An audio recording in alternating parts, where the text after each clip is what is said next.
The Arctic had always been a quiet and lonely place, a land where the wind spoke more than the people who visited it. For most of the year, snow covered everything like a blanket that was never washed away. The world rarely paid attention to this frozen corner, except for a few scientists who came here every year to study how the planet was changing. Among them was a quiet but determined biologist who had spent most of her life trying to understand the natural world. She stood outside the research cabin on a cold morning, watching the sun rise slowly behind the white horizon. The air was so cold that it felt like it could slice through skin. Even though she had lived here on and off for years, this place always gave her a strange feeling, a mix of peace and mystery, as if the land held secrets that humans were never meant to see. This year, the ice was melting faster than usual. Deep cracks spread across areas that had been frozen for thousands of years. The scientists had come earlier than planned because the satellite images showed massive changes in the glaciers. Something unusual was happening, and they needed to understand why. One morning, while walking near one of the melting glaciers, a young researcher called out to her. He was kneeling near the edge of the ice, staring at something in disbelief. She rushed to him thinking he might have found a damaged instrument or maybe signs of a polar bear. But when she reached him, she froze. Right there. In the wet slush were footprints. They were larger than any human footprint, but shaped strangely. Not like a bear or a wolf, not like any known animal. The shape looked almost like a human foot, but longer, narrower, and with an unusual curve at the heel. She bent down and touched the print gently. It felt old, but not too old, maybe a few hours. Maybe a trick of the melting ice, someone suggested later. But she knew better. She had studied animals her entire life. She understood tracks, smells, sounds, anything nature left behind. These prints felt real.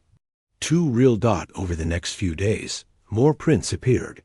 Some near the camp, some deep inside the melting glacier areas.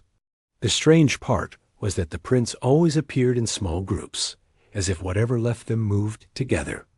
And they moved quietly, almost too quietly, because no one ever heard anything. No growls, no footsteps, not even broken ice. At first, the team stayed calm. They collected samples, measured the depth and size of each track, and tried to determine which direction the prints were leading. But the more they studied, the more questions they had. One morning, she collected a small piece of frozen mud near one of the tracks and sent it to the lab for testing. When the results returned, they made her sit down in shock. The DNA sample didn't match any known species. It wasn't human, and it wasn't animal. It had a structure that was complex and unfamiliar, as if it belonged to something that had evolved separately from everything else on Earth, something that science had missed entirely. News spread quickly through scientific circles. Some experts dismissed it, claiming the results were due to contamination. Others became curious and wanted to come to the Arctic to see for themselves. But the simplest explanation, that a new species had been discovered, felt almost unbelievable. Meanwhile, the media found out about the strange discovery. Within days, hundreds of websites posted articles with exaggerated headlines. Unknown creature found in the Arctic. A new species living in the ice, the Arctic phantom. They used blurry photos and made up stories to attract views. None of these stories were true, but the world began paying attention. Research team received dozens of messages, questions, and even warnings. Some people thought they were hiding something. Others feared that the prints belonged to some dangerous creature. The team tried to stay focused, but it wasn't easy. The pressure grew each day. As time passed, unusual noises started echoing around the camp late at night. Soft, distant sounds like something moving behind the icy hills. The scientists took turns watching the surroundings in shifts, but they never saw anything. The nights were long and dark, and every shadow felt like a pair of eyes watching them. One night, the wind was calm when their motion sensors suddenly detected movement near.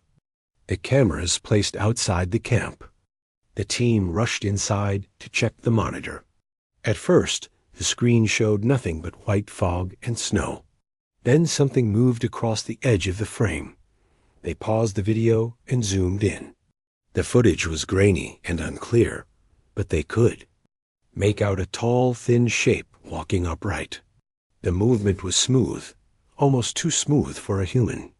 The figure passed by quietly, leaving behind a line of deep footprints in the fresh snow. Nobody spoke for a long moment. The only sound in the room was the low hum of the heater. The figure didn't look like a polar bear or any other animal. Native to the Arctic. But no human could move like that, not in that freezing weather, not without heavy clothing. The scientists reviewed the footage again and again. Every time they watched it, their curiosity grew stronger, but so did their fear. The Arctic was supposed to be a quiet place, a predictable place. But now it felt like something invisible was sharing the land with them, something they didn't understand at all. Over the next week, the sightings increased. Sometimes the cameras picked up a small group of strange figures moving in the distance. Other times, the print patterns suggested that there were more than just one or two creatures, maybe several. Maybe even a whole group living somewhere in the melting glacier areas. But the strange part was that none of the creatures ever behaved aggressively. They never approached the camp directly. They never damaged equipment. They just moved silently, almost cautiously, as if trying to avoid humans. It was as though they were as unsure about the humans as the humans were about them. The scientists leading the research began to feel that the creatures were watching them, not out of hostility, but because they were curious. The melting glaciers had likely forced them out of their hidden homes. They had survived for years, maybe centuries, without being seen. But now the rapid changes in the environment had exposed them. Every day brought new discoveries, new tracks, new sightings, strange noises, unusual heat signatures on the cameras. The team became more alert, but also more excited. They knew they might be witnessing something historic, something that could change how humans saw the world. But they also knew that discovery came with responsibility. If these creatures were a new species, they needed protection. They needed understanding. They needed space. The scientist felt a growing concern that the world outside the Arctic might not react kindly once the truth was known. People were quick to fear what they didn't understand. And these creatures were unlike anything humans had ever encountered. As the days passed, the Arctic no longer felt silent. The wind still blew, the snow still fell, but the sense of being alone was gone. Something else was out there, watching, learning, moving in the shadows of the melting ice. The team didn't know it yet, but they were standing at the beginning of a story that would change humanity forever. A story about the last species that challenged humans without ever meaning to. They didn't know that this story would soon take a turn no one expected. But for now, all they had were footprints in the snow, and questions that the ice refused to answer.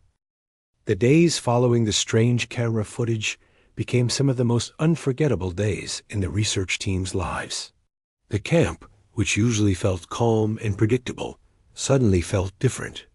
Every small sound, every flicker of movement outside, every change in temperature made everyone alert. Nobody said it out loud, but everyone felt the same thing. Something was watching them from the cold darkness. The biologist leading the team tried to remain calm. She believed that whatever was out there wasn't trying to harm them. The creatures seemed curious, cautious, and almost aware that humans were something unfamiliar. Still, curiosity didn't erase fear. The team members slept lightly and checked the camera feeds more often than ever. One evening, the air outside was still, the kind of stillness that made you feel like the world was holding its breath. The team gathered inside the common room. for a warm drink before starting their nightly monitoring schedule. They talked quietly, avoiding the topic that was on everyone's mind. But the silence carried the weight of unspoken thoughts. Suddenly, one of the devices on the table beeped. It was a motion alert from the outer perimeter. Everyone rushed toward the monitor. The screen showed the snowy field outside the camp. Nothing was visible at first. Then, slowly, something began to take shape near the far end of the camera's view. A tall figure stepped into sight. It walked slowly, almost carefully, as if trying not to make noise. It moved upright like a human, but its posture and steps were different, lighter, smoother. The figure paused and looked around, though the camera couldn't capture a clear face. Its body seemed to blend strangely with the surrounding ice, like it was adapted to this frozen world in a way humans could never be. Before anyone could say a word, a second figure appeared behind it, then a third, and a fourth, a small group. Teams stared at the screen without blinking. None of them expected to see so many at once. The group walked in a line, as if following an invisible path. They didn't break into the camp or come close to any equipment. They didn't show aggression. They just watched from a distance, their bodies still and silent like tall shadows. One of the younger researchers whispered, "They know we're here." No one disagreed. The creatures stayed in sight for nearly a minute before slowly disappearing into the white landscape. The moment they vanished, the team felt the tension in the room melt away, replaced with a wave of amazement. Nobody could deny it anymore. Something intelligent was out there. But the big question remained. What were they? The next day, the team reviewed the footage in detail. While it was still too blurry to reveal what the creatures truly looked like, there were now enough clues to understand their patterns. They moved in groups. They stayed at a distance. They observed more than they approached. And they seemed to avoid direct human contact deliberately. The biologist believed the creatures had lived unseen for a long time, likely deep within the frozen areas that had been sealed off for centuries. The rapid melting of the glaciers must have destroyed whatever shelter they once had. Now they were wandering, displaced, confused, maybe even frightened. As days passed, the creature's presence became more noticeable. Footprints appeared closer to the camp. Sometimes at night, faint shadows moved behind the hills. The team found pieces of ice that looked sliced or shaped intentionally, as if the creatures had been trying to build or carve something. It was impossible to know for sure, but everything hinted at intelligence. One particularly cold evening, the wind howled loudly, shaking the walls of the research cabin. The team gathered inside for warmth. The lights flickered as the generator struggled against the dropping temperature. Outside, the storm made everything invisible. The white wind swallowed the land, turning the entire world into a blur. That was when the sound came, a soft, rhythmic tapping on one of the outer metal structures. Not too loud, not too soft, steady, almost like a signal. The whole team froze for a moment. Nobody spoke. The tapping continued for several seconds, then stopped. The biologist grabbed her thick coat and stepped outside with 2 team members. Behind her, the storm was so strong that they could barely see a meter ahead. Snowflakes stung their faces like tiny needles. They walked toward the sound, guided only by memory and instinct. When they reached the edge of the camp, they found fresh footprints. Not their own, not from any known Arctic animal. The footprints led to one of the tall metal poles used for temperature sensors. On the pole were marked smooth, evenly spaced marks that looked almost like someone had tapped on the metal with a rounded stone or tool, but there was no creature in sight. The biologist touched the marks with her gloved hand.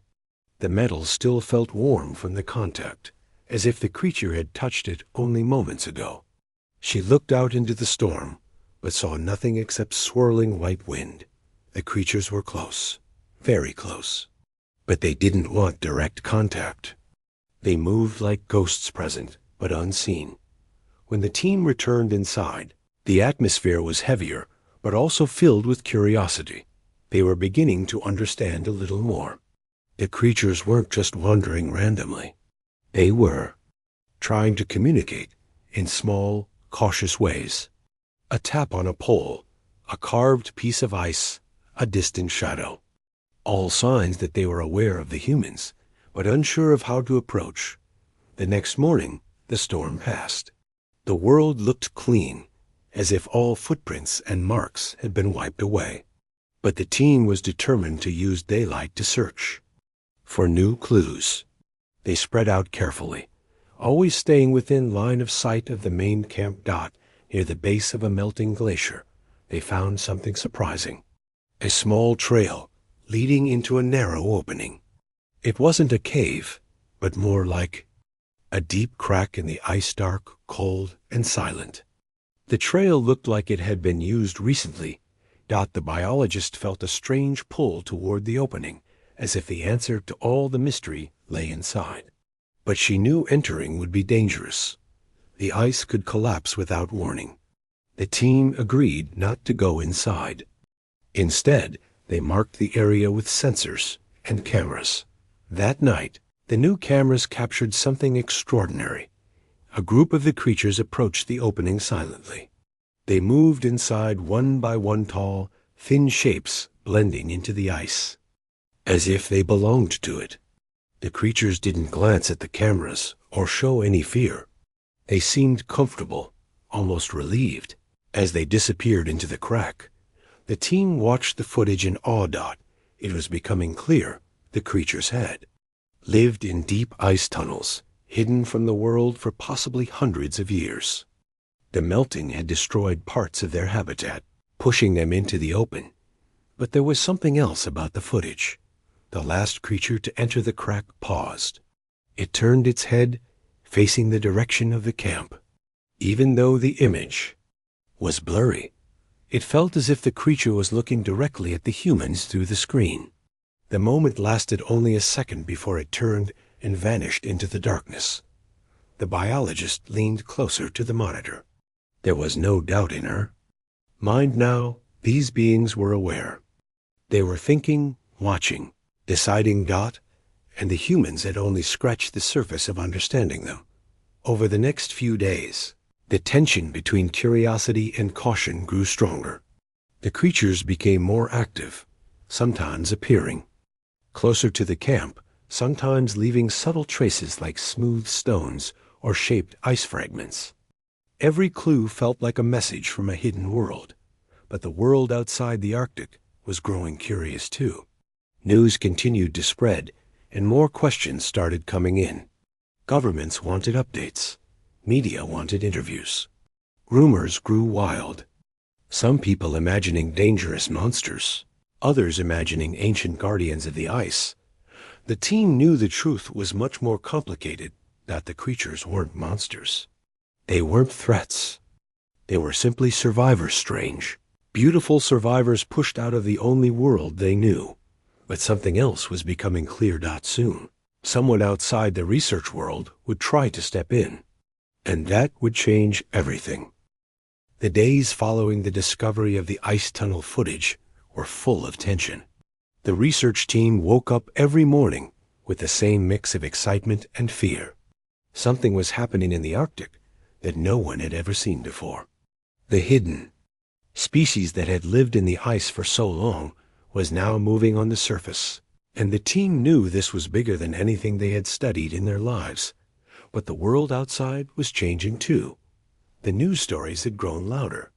Some channels showed the blurry shadows from the footage and exaggerated everything for views.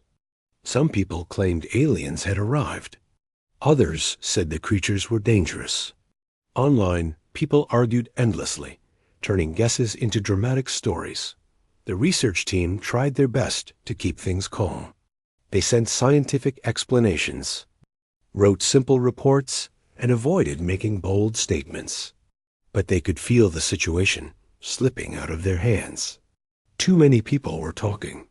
Too many people were speculating, and none of them understood the truth. The creatures were not trying to attack or invade. They were simply reacting to the destruction of their home. Still, the loud voices online made the world nervous. And when the world becomes nervous, big decisions are often made too quickly. One morning, a message arrived at the research camp. It came from a government department far away, stating that a small security team would be arriving soon for observation and support. The words were polite, but everyone understood what it really meant. The officials wanted control. They wanted answers. And they didn't want the scientists making decisions alone. The biologist who had been leading the research stood still for a long time after reading the message.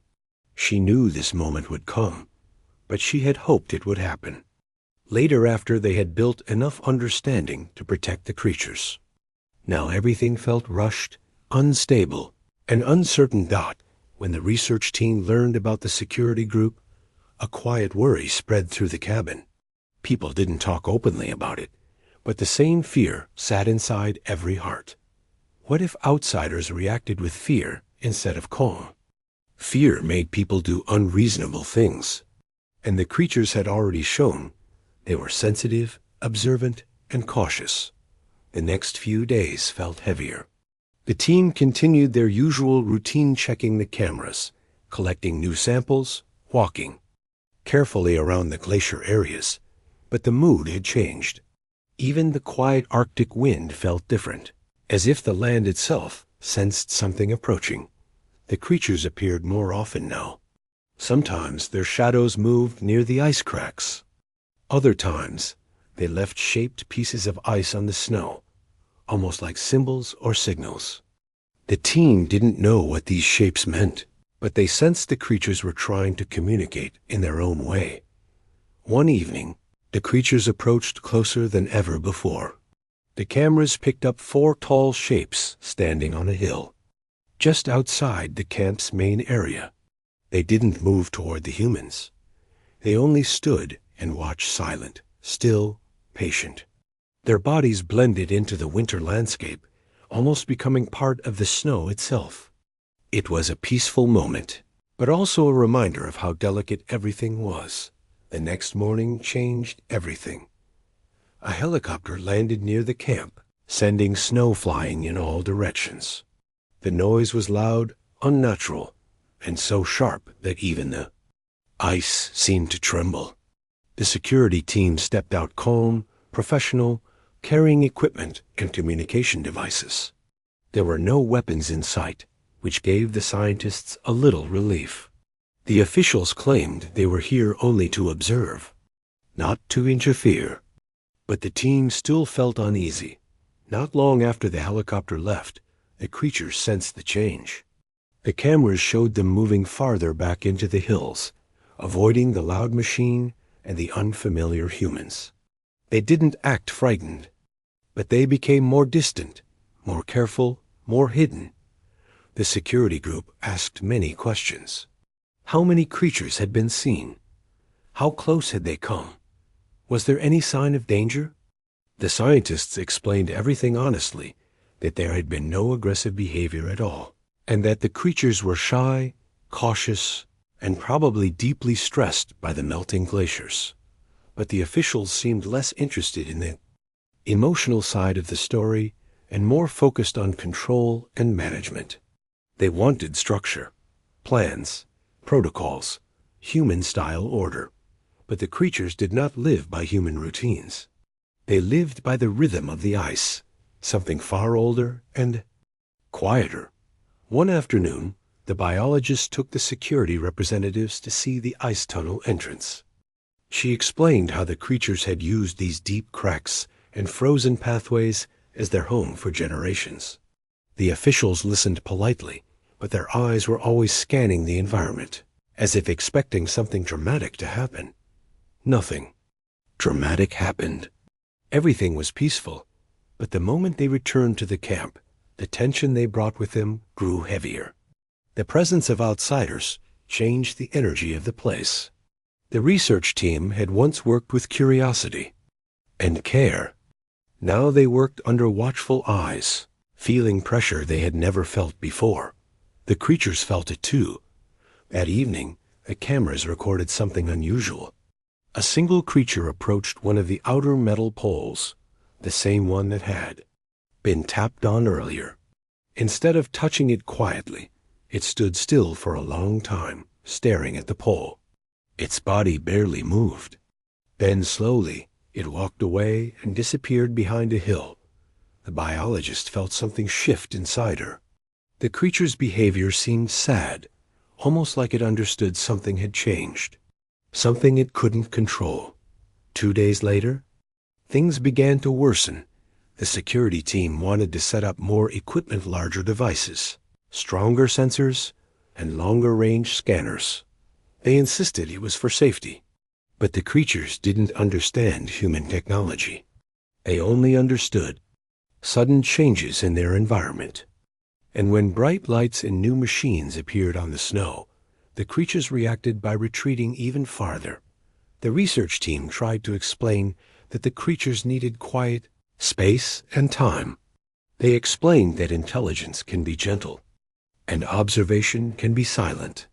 But the security team was under pressure too, from people far away who wanted quick answers. The tension reached its peak one evening when one of the new sensors made a sudden loud noise. It wasn't dangerous, just a system alert. But it echoed loudly across the empty landscape. The sound startled even the humans. When they checked the cameras, they saw movement, fast, coordinated movement near the ice hills. The creatures were rushing back toward the glacier cracks, as if returning to the safety of their hidden world. Some stumbled slightly on the melting snow, proving how fragile their situation had become. Nothing harmful happened. No one got hurt. But the moment left a heavy silence in the camp. Bettine realized how easily misunderstandings could happen. A simple loud noise, a sudden light, an unexpected machine, any of these could confuse the creatures. Later that night, the biologist sat alone outside the cabin, wrapped in a heavy jacket, staring at the northern lights dancing across the sky. She felt overwhelmed by everything: the responsibility, the fear of losing the creatures, the stress of outsiders wanting control. She thought about the first footprint she had found. It had felt like a quiet invitation into a new world. But now that world was slowly slipping away, not because of aggression, but because of misunderstanding on both sides. The creatures had survived centuries in silence, but now they were caught between their collapsing ice home and the loud, complicated world of humans. The next morning brought a calm, empty landscape. The cameras showed no movement, no shadows, no signs of the creatures. It was the first time in weeks that the land looked completely quiet. Too quiet. The biologist felt a deep worry. Had the creatures gone deeper into the glacier tunnels? Had the increased human activity scared them away for good? She didn't know. Nobody did. But one thing was certain: the peaceful balance between the creatures and the humans was beginning to break. Not through violence or attacks, but through fear, misunderstanding, and the noise of a world the creatures had never asked to meet. The story was entering a harder stage, and the team sensed it. Whatever happened next would decide the future of the last unknown species living in the Arctic. The silence that followed in the days after the security team expanded their equipment felt different. It was not the normal quiet of the Arctic, not the peaceful stillness that came with snow-covered land. It was a heavy, uneasy kind of silence, the kind that made the research team feel as if something important had changed without anyone saying a word. The creatures, who once appeared near the hills almost every other night, had vanished completely. The cameras picked up nothing. No shadows, no soft movements, no strange marks in the snow. It was as if the land had swallowed them whole. The biologist woke up early each morning and checked the monitors, before even drinking her first cup of warm tea. Every time she saw empty screens, her heart sank a little more. The team members tried to stay hopeful, but their voices grew softer each day. The security group seemed less concerned. To them, the disappearance meant the creatures had moved away from human activity, which they saw as a form of safety. But the scientists knew better. They felt a growing fear that the creatures weren't just hiding, they were struggling. The melting glaciers had changed their world too quickly. The rapid shifts in weather, the collapsing ice tunnels, the sudden human presence, everything had come at them at once. No species, no matter how intelligent, could adjust that fast. One afternoon, the biologist and 2 team members decided to hike toward the glacier entrance again. The weather was calm, and the visibility was clear, something rare and precious in the Arctic. They walked slowly, scanning the snow for even the smallest sign footprints, markings, anything. When they reached the entrance of the deep ice crack, they noticed something unusual. The area around the opening looked disturbed, not freshly, but as if several beings had moved in and out repeatedly during the last few days. The marks were soft, the edges slightly blurred, suggesting that the creatures had been there recently, but possibly in a hurried or distressed way. The biologist knelt beside the frozen ground and touched the faint prints with her gloved hand. The cold moved quickly through the fabric, but she didn't pull her hand back. She felt connected to those prints, as if touching them helped her understand the creature's struggle a little more. The team placed small, discreet cameras near the area, hoping to record any movement. They didn't want to disturb the creatures further. They just wanted a sign, a small reassurance that they were still out there, surviving. 2 nights later, the cameras finally recorded movement. The footage was silent and dim, but clear enough to send the entire team rushing to the monitor room. A group of the creatures stood near the glacier crack. They looked thinner than before, their silhouettes more fragile. They moved slowly, as if tired or weakened. Their posture was not as upright and confident as earlier weeks. One of them leaned against an icy wall, pausing to rest. 2 others stayed close to it, almost as if supporting or protecting it. The creatures didn't speak in any way the humans could understand, but their movements told a story, one of exhaustion, not aggression. When the biologist watched the footage again in slow motion, she noticed something else. The ice tunnel behind the creatures looked damaged. A chunk of the upper layer had collapsed, leaving a jagged opening. It wasn't stable anymore. For a species that lived in deep ice structures, a collapse like that wasn't just an inconvenience. It was the loss of their entire home. Later that evening, the biologist shared her interpretation with the security team, explaining gently that the creatures were not relocating because of humans. They were being forced out by a rapidly collapsing environment. She spoke calmly, choosing simple words, because she knew that fear often came from misunderstanding. The officials listened, but didn't say much. They promised to send a report to their superiors. The biologist hoped someone far away would understand the urgency, but she also knew that decisions made from offices rarely understood the reality of a melting world. The next few days brought warmer temperatures, the kind that normally came weeks later. Streams of water formed on top of the ice. Large pieces of the glacier broke off with deep, echoing cracks that sounded like distant thunder.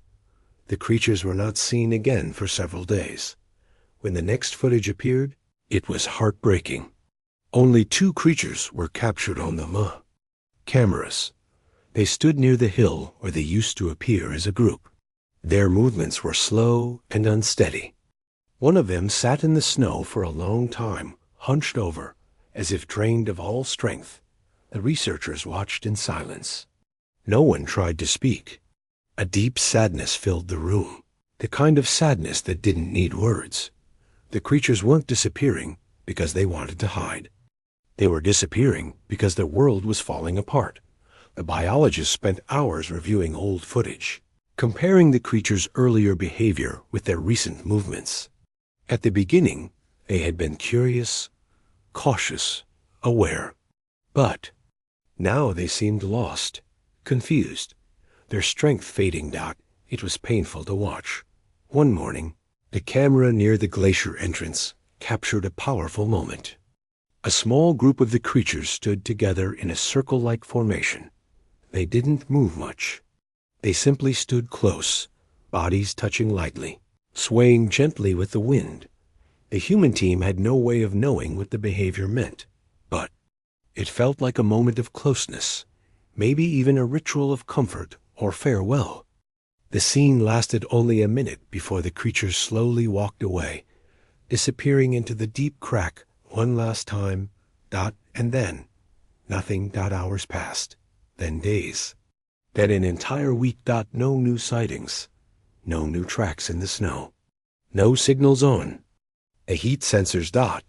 It was as if the creatures had gone back into the ice and the world had quietly closed the door behind them. The biologists checked the cameras every morning with the same hope, but the screens remained empty. The security team grew restless, thinking the situation was over. The research team felt the opposite.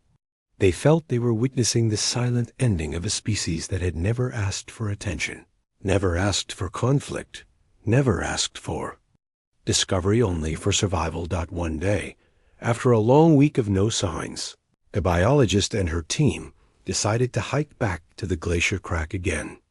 The temperature had dropped suddenly the previous night, creating a thick layer of frost across the ice. When they reached the entrance, they saw it. The crack had closed, not completely, but enough that no creature could pass through anymore. A large chunk of ice had collapsed, sealing off the deep tunnels inside. The opening was narrow, unstable, and dangerous. The biologist stood there silently, staring at the sealed entrance. Her breath formed small clouds in the cold air. She didn't speak because there was nothing left to say. The world had changed too fast for the creatures to adapt. A home that had protected them for generations had collapsed in a single season.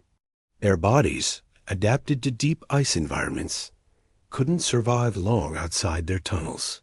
And the humans, despite their best intentions, became another stress.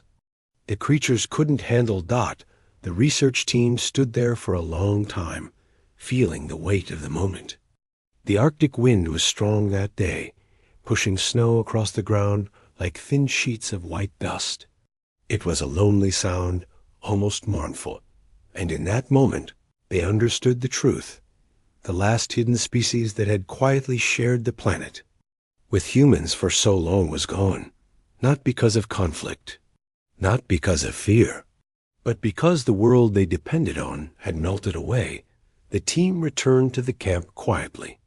Even the security team seemed subdued as they realized something important had ended here, something rare, something delicate, something irreplaceable. The biologist wrote her report late into the night. Her words were simple, honest, and filled with quiet grief. She did not talk about monsters or threats. She only wrote about life, fragile, intelligent life that had tried to survive until the very end. The world might never understand what was lost in the Arctic that season. But the people who stood there, watching the last traces of the species disappear into the ice, would never forget. The creatures were gone, but their story had just begun. When the sightings finally stopped, the world fell into a strange silence. It was the kind of silence that appears only after something huge has passed, like the air itself is trying to understand what happened. For months, people kept checking news updates, hoping a camera somewhere might catch a glimpse of one more surviving creature. But nothing came. No shadows in the snow, no strange movements near the ice, no unusual sounds picked up on sensors. Everything went still, almost too still. At first, some people celebrated. A few felt relieved, convinced the danger was gone and that life could go back to normal. But most people didn't feel joy at all. Instead, they felt a quiet heaviness inside, like the world had lost something important. something it didn't even get the chance to truly know.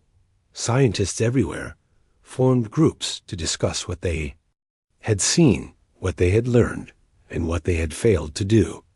In almost every discussion, the same feeling came up again and again: regret.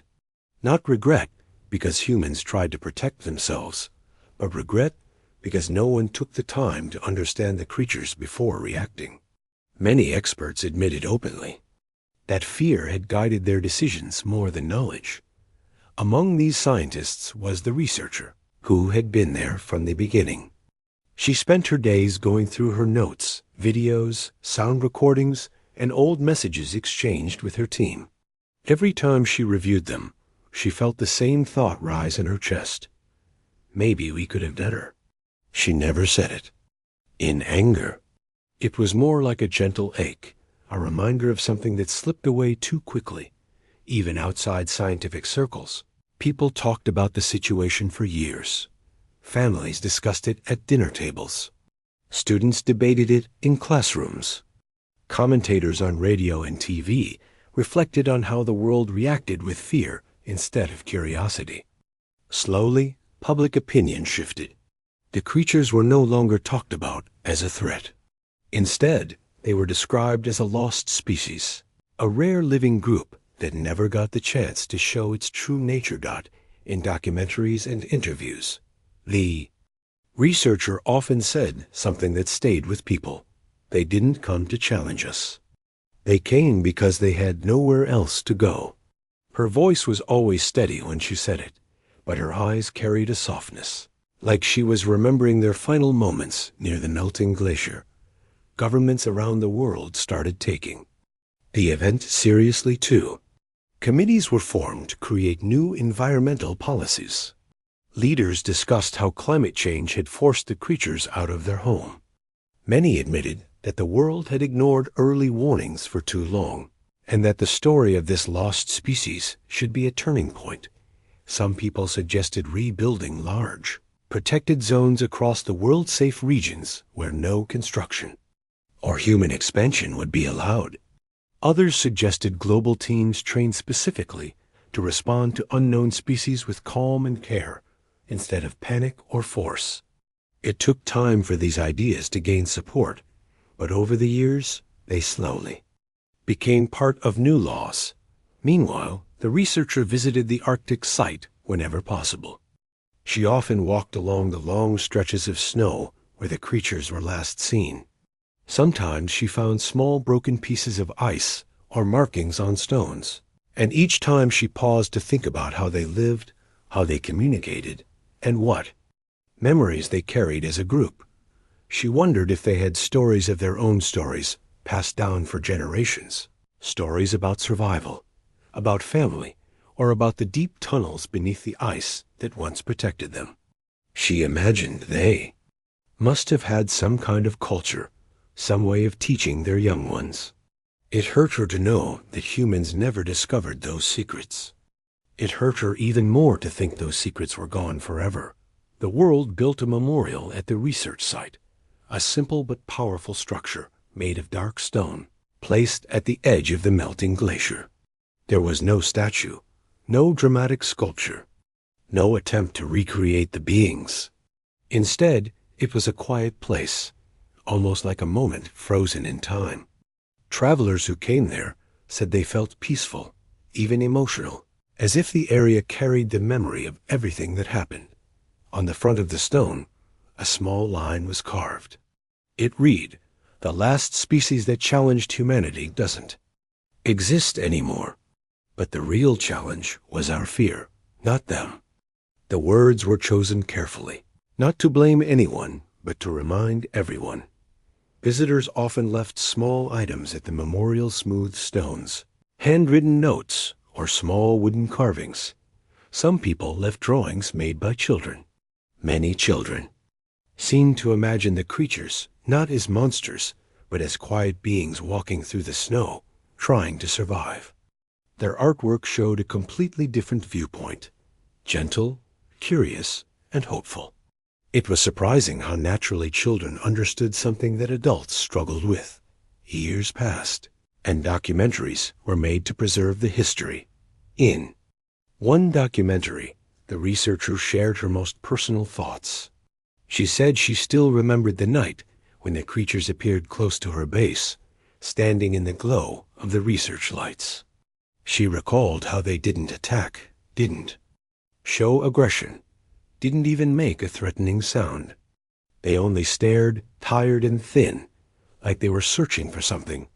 Perhaps safety, perhaps food, perhaps understanding. She said she wished she could at least tell them that she never meant harm, that she only wanted to learn, that she hoped they would survive. She wondered if they sensed that during the final days. Many people who watched the documentary felt a deep emotional connection. Public conversations about fear, responsibility, and compassion increased. Teachers used the story as a lesson in empathy. Environmentalists used it as a reminder of what happens when nature is pushed too far. Artists created songs, paintings, and short films inspired by the lost species. Slowly, a new generation grew up with a different mindset. They saw the event not as a story about danger, but as a reminder about the fragile balance between humans and the natural world. They believed that every unknown life should be treated with patience, respect, and care. Many young people chose to study biology, climate science, and environmental protection because of the story. The world changed in small but meaningful ways. New research stations were built worldwide, with teams trained to approach unknown species. Calmly, climate action became more serious, with strict rules on reducing pollution and protecting natural habitats. Many countries restored forests, wetlands, and frozen regions to help rebuild ecosystems. Although progress was slow, people kept reminding one another why it mattered. Whenever someone lost motivation, someone else would say, "Remember what happened in the Arctic." And just like that, the memory of the lost species continued to inspire change long after they were gone. As for the researcher, she continued her work quietly, without seeking fame or recognition. She preferred silence, the same silence that once surrounded the creatures. She believed silence carried truth. It allowed her to think deeply, to learn, and to observe the delicate changes in nature. She kept a journal where she wrote thoughts, questions, and hopes. In one entry, she wrote, "Maybe one day, another species will appear, something we've never seen. I hope by then we are wiser. I hope we greet them with curiosity, not fear." Some nights she would sit near the edge of the glacier, feeling the cold wind against her face. She listened to the soft crunching of snow under her boots, the distant sound of ice shifting, and the endless quiet of the Arctic. Sometimes she imagined she heard faint echoes, gentle movements of the once living species. She knew it was only memory and imagination, but it comforted her.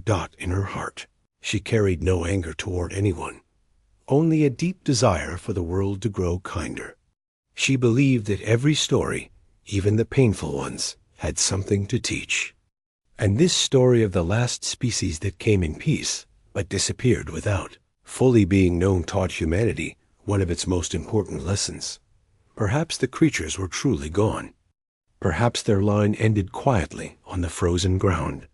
But their impact lived on, in laws, in values, in minds, in hearts, and in the hope that the future would be better. People often say that the world moves on. But in this case, the world didn't simply move on. It remembered, it changed, and it promised, silently but firmly, to never repeat the same mistake again.